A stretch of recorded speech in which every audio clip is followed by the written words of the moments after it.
Kembali di Kompas Petang, Saudara. Sejumlah aktivis menyebut korban tewas akibat protes nasional Iran mencapai lebih dari 2.000 orang. Sementara warga sudah bisa melakukan panggilan telepon ke luar negeri untuk pertama kalinya sejak pihak berwenang memutus komunikasi selama penindakan terhadap para demonstran.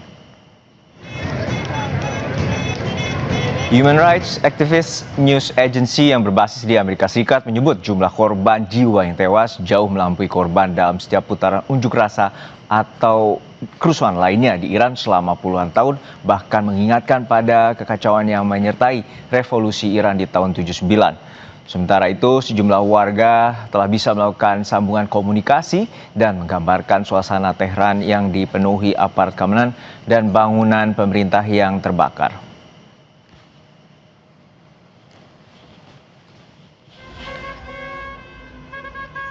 Presiden Amerika Serikat Donald Trump secara terbuka menyuruhkan warga Iran terus melakukan aksi protes di tengah tindakan keras aparat keamanan yang menewaskan ribuan orang. Dalam pernyataan terbarunya, Trump bahkan menjanjikan bahwa bantuan sedang dalam perjalanan bagi para pengunjuk rasa.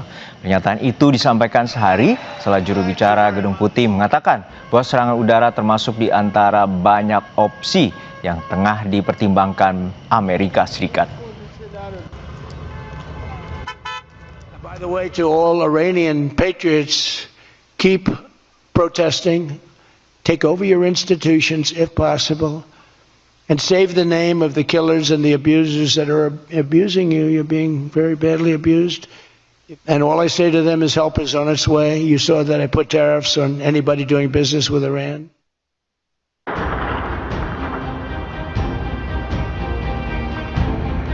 Gelombang demonstrasi yang melanda Iran memasuki fase paling mengkhawatirkan dalam beberapa dekade terakhir. Iran menuding Amerika Serikat di balik aksi unjuk rasa ini. Kedutaan Besar Iran di Jakarta menjelaskan demo itu dipicu masalah ekonomi, tapi disusupi kejahatan terorganisir hingga menimbulkan korban jiwa. Pihak Iran menuding adanya kelompok yang memanfaatkan situasi politik di Iran untuk memancing warga Iran melakukan kerusuhan.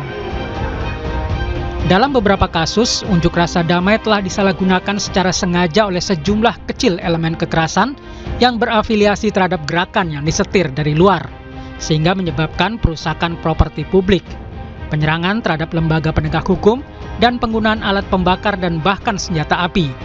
Tulis Kedutaan Besar Iran di Jakarta dalam siaran pers yang diterima Kompas TV. Dosen Geostrategi dan Geopolitik Universitas Udayana, Evata Filomeno Borromeo Duarte menyebut dugaan campur tangan Amerika Serikat sangat kuat. Menurutnya, keterlibatan asing bukan berarti kedatangan pasukan militer, namun bisa saja dilakukan Amerika Serikat dengan menempatkan alat komunikasi di perbatasan Iran dengan tujuan untuk memantau kondisi dalam negeri Iran. Fakta teknisnya kita bisa sama-sama lihat bahwa pertama, ketika rezim Teheran mengaktifkan National Information Network atau intranet lokal mereka dan memastikan akses global demonstran itu terputus sementara.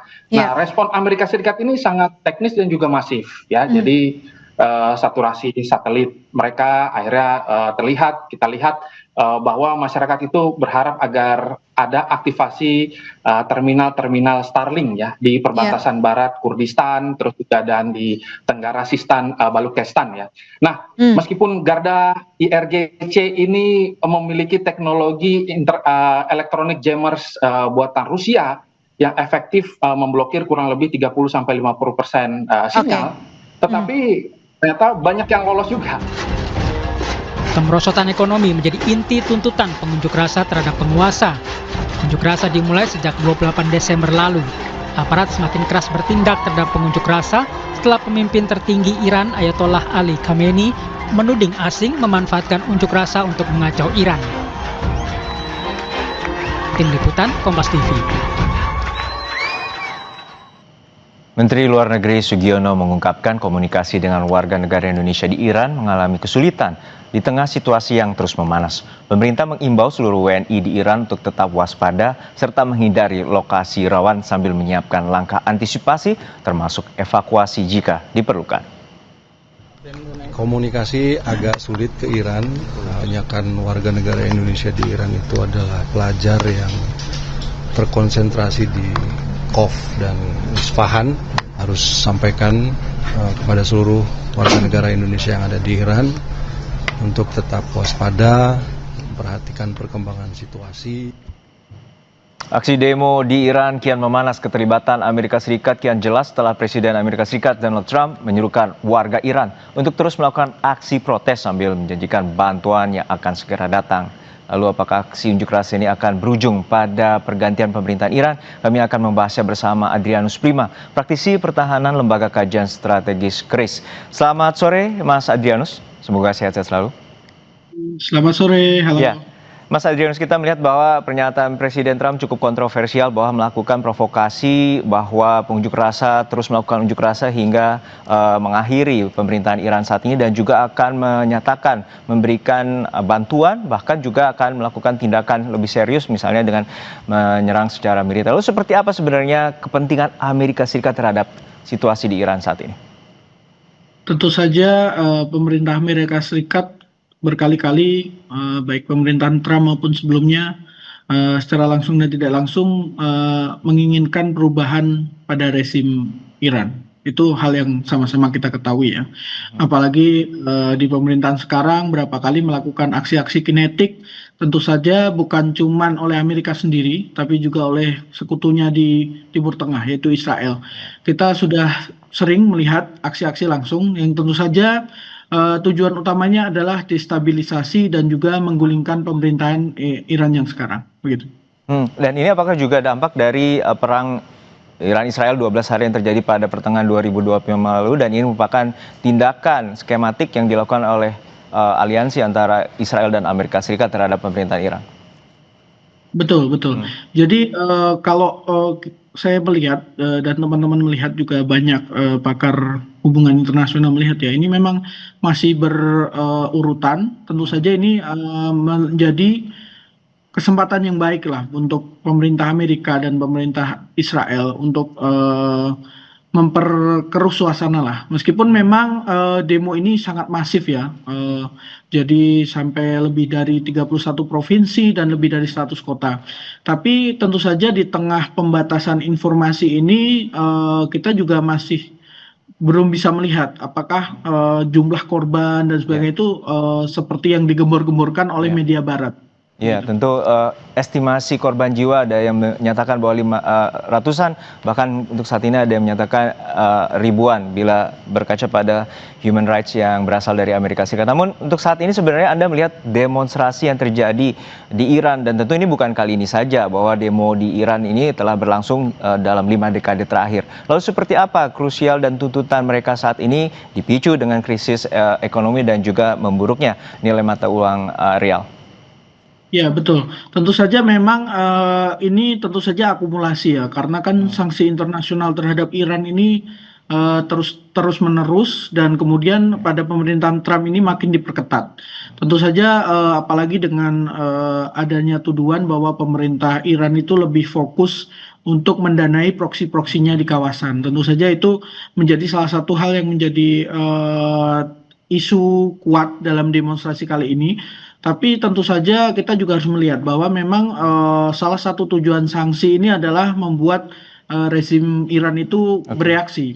Ya, untuk saat ini sebenarnya apa saja tindakan yang bisa istilah intervensi oleh Amerika Serikat terhadap Iran? Dan Presiden Trump menyatakan akan melakukan bantuan dan juga bahkan opsi mengirimkan pasukan ke sana. Betul.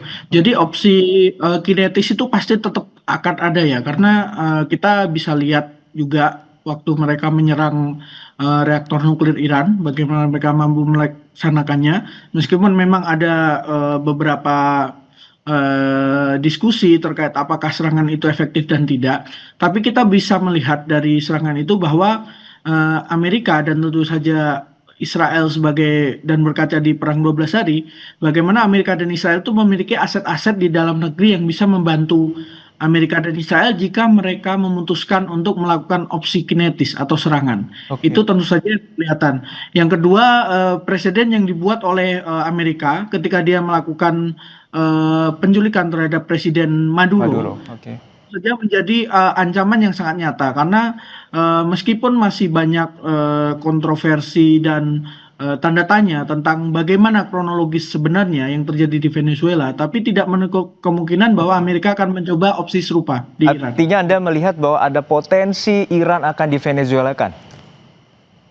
Tentu saja ada, tapi kita harus melihat bahwa kalau secara struktur Iran itu lebih kompleks dibanding Venezuela. Ya. Betul.